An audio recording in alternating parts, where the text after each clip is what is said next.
பொண்டாட்டிக்கு. இப்படியே பயந்துக்கிட்டு இருந்தா எப்படி? ரெண்டு பொம்பளை பிள்ளைங்களை வச்சிருக்கீங்க, தனியும் ஒருத்தவங்களை ஆளாக்கணும். இப்படியெல்லாம் பயந்தீங்கன்னா வேலை நடக்காதீங்க. டேய் அதுக்கு இதுக்கு என்னடி சம்பந்தம்? இப்போ வரப்போறியா இல்லையா? சும்மா இருந்த கதை பிளான் வச்சிருந்தா தான் கூட்டு வருவா. என்னன்னு பார்த்துக்கலாம் ஒரு கை. இங்க பாருமா, நீ ஒரு கையை பாரு, அவ ஒரு காலை பார்க்கட்டும். உங்க ரெண்டு பேத்தையும் நாங்க பஞ்சாயத்துல பாக்குறோம், சரியா? புனிவே ஏண்டி என்ன இப்ப அடிச்ச? மறந்துட்டீங்களா? எனக்கு தான் பணம் வரும்னு சொன்னா கோவம் அதிகமா வரும். யாரா இருந்தாலும் தூக்கி போட்டு மிதிப்பேன்னு உங்களுக்கு தெரியாதா? ஓ உனக்கு அப்படி ஒரு வியாதி இருக்கும். மன்னிச்சிருமா, நான் இனிமே இப்படி சொல்ல மாட்டேன். ஏ பொண்ணு இங்க பாரு. சொல்லுங்க பாட்டி, என்ன விஷயம்? இவளை இப்படி அடிச்சுக்கிறாளுகளே, இவளை வச்சுட்டு என்னத்தை தான் செய்ய? அதுவும் அந்த சுமி ஆளு பணம் மரம் மாதிரி வளர்ந்துருக்கா, அறிவு கொஞ்சமும் இல்லை. அக்கா ஒரு நிமிஷம், நான் வரேன். என்ன ஏதோ சவுண்ட் கேக்குது? அடியாத்தி! ஐயோ அம்மா, என்ன நடக்குது இங்க? ஐயோ, இந்த பாட்டியை போட்டு கொலை பண்ணிடுவா போல இவ. அடி வாடி இங்கிட்டு வா. முடியலையே, ஏ வாடி.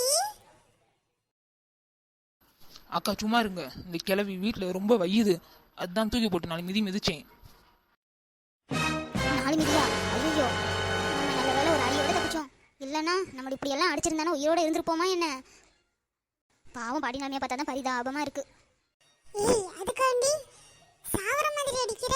ஏதாவது ஆயிடுச்சுன்னா? நீ கூப்பிட்ட உடனே நீ சொன்னதை நம்பி எங்கேயும் வருதுல, அந்த கிழவிக்கு இதெல்லாம் வேணும். ஏம்மா என் பேத்தியே திட்டாதீங்கம்மா. இனிமே அடிக்க மாட்டேன், கவலைப்படாத பாட்டி. கிளம்பு போகலாம். வாம்மா போலாம். கொஞ்சம் வாய் முடுங்க, வாய்க்குள்ள ஈ போயிடாம.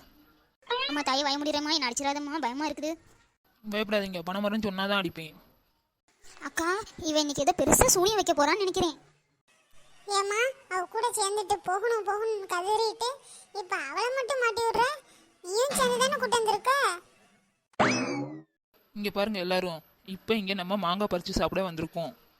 தூரத்துல ஒரு மாம்பழ மரமும் இருக்கு, மாம்பழமும் சேர்த்து வீட்டுக்கு கொண்டு போகலாம். அடியே எனக்கு கூட நிறைய குடுடி, வீட்டில் உட்காந்து உட்காந்து சாப்பிடுவேன் நானும் தாத்தாவும். உனக்கு இல்லாததா? எடுத்துக்கோ பாட்டி. ம் பாத்தீங்களா, சொந்த தோட்டம் மாதிரி உனக்கு இல்லாததா பாட்டின்றான். ஏன் நீ எடுக்க மாட்ட? எடுப்பேன் தான், அதுக்காக என் தோட்டம் மாதிரியா பேசுவேன் இவ்வளோ மாதிரி?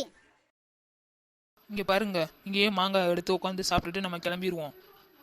மாம்பழத்தை மட்டும் எடுத்துட்டு வீட்டுக்கு போவோம். மாங்காய்லாம் எடுத்துட்டு போக வேண்டாம், மாங்காய் இங்கேயே உட்காந்து சாப்பிடலாம். ஏன்னா அது தோட்டத்தோடது, யாரோடதுன்னு தெரிஞ்சிடும். போகும்போது பிடிச்சோம் கையை காலை உடைச்சிருவாங்க. நான் சொல்றதை கேட்டா நல்லது. சரிடி, அப்படியே பண்ணுவோம். ஏய் எச்சு ஊறுதடி, சீக்கிரமா பறிடி சாப்பிடலாம். ஆமாடி, சீக்கிரமா எடு. யாராவது வர்றதுக்குள்ள எடுத்துட்டு நம்ம கிளம்பிடலாம், வேணா வீட்டுக்கு போய் சாப்பிடலாம். பாட்டி பைத்தியம், வாய மூடு. வீட்டில் யாரும் இல்லை, பெருசாடிக்கு இந்த வீட்டுக்குள்ள போய் மிளகா பொடி உப்பையும் எடுத்துட்டு வந்து சாப்பிட வைக்கலாம். எங்க இருந்துடி உப்பு மிளகாப்பொடி இந்த தட்டெல்லாம் எடுத்துட்டு வந்த? அந்த பக்கம் ஒரு வீடு இருந்துச்சுக்கா, அதான் உள்ளக்க போனேன், யாருமே இல்லை. சரி இதெல்லாம் இருந்துச்சு, மாங்காய் சாப்பிட்றதுக்கு நல்லா இருக்குமேனு தூக்கிட்டு வந்துட்டேன். சூப்பரி சூப்பரி, உனக்கு கூப்பிட்டு வந்ததுக்கு பிரோஜனமா செய்யறே சில வேலையை. அம்மா சீக்கிரமா தின்னுட்டு இடத்த காலி பண்ணுவோமா, தொடக்கரை வந்தா செத்தோம். சீக்கிரமா. ஏய் யாரு நீங்கெல்லாம், என்ன பண்ணிட்டு இருக்கீங்க? மாங்காய் தேடி திங்கிறீங்களா? ஐயோ கடவுளை மாட்டிக்கிட்டோமே. பஞ்சாயத்து கூட்டுங்கடா, திருடிங்க வந்திருக்காங்க. ஏய் நீங்க இன்னைக்கு செத்தீங்கடி. ஐயோ வாடி போடின்னா பல்ல உடைச்சிருவேன். என் தோட்டத்து மாங்காயே திருடிட்டு என் பல்லோடப்பியா? நீ வா, இன்னைக்கு பஞ்சாயத்துல உனக்கு அடி வாங்கி தரல, என் பேரை மாத்திக்கிறேன். என்னக்கா அடி அடின்னு பேசுறான்? கிழவி நீயும் சேர்ந்துதான் செய்யறியா? பேத்திய திருத்துறதை விட்டுட்டு நீ இந்த வேலை பாக்குறியா?